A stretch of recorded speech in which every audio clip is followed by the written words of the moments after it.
I'd love to have a ring. I guess I don't. Yeah, this is the right hand. I, I I don't have one, but it doesn't make my experience going back and seeing when the Braves have an alumni weekend, the guys I played with. I mean, we have the best time seeing each other.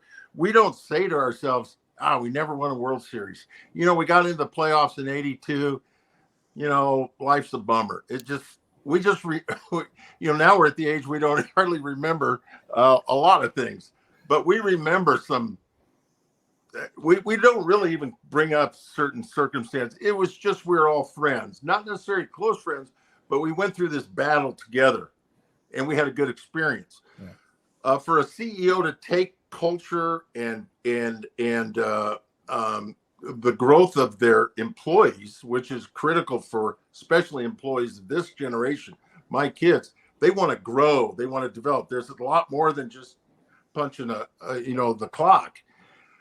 That's why we see executives over culture and people and relationships. It's critical. It's critical, and it's got to be conscious. It's got to be a conscious decision. Really, what does come first? Is it profit or is it people?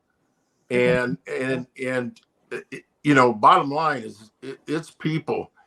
And I think it gets back to really the niche we're in and the size of companies. Would you say this, Stacy? We have an opportunity to be with some people that really recognize that, and they're not so big that they've lost their culture. Is that for sure? Yep. Yeah. Still manageable. Mm-hmm. I think what's interesting is, speaking of culture, just as a brainstorm here, a lot of companies, I think you go, what's your culture?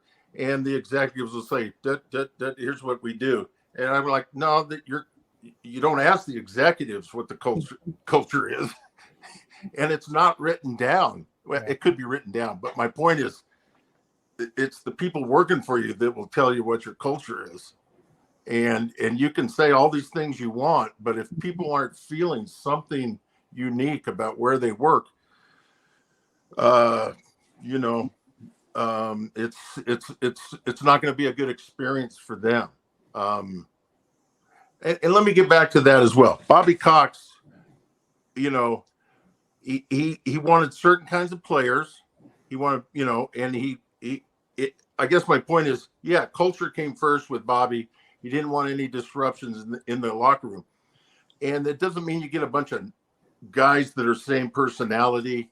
And it doesn't mean you don't fire people and cut people and trade people. Bobby did that. It's how you handle them and handle those situations, and how you communicate with people. It doesn't mean you can't ever fire somebody or, change jobs or what have you. It's just that things are done in a respectful way with people in mind.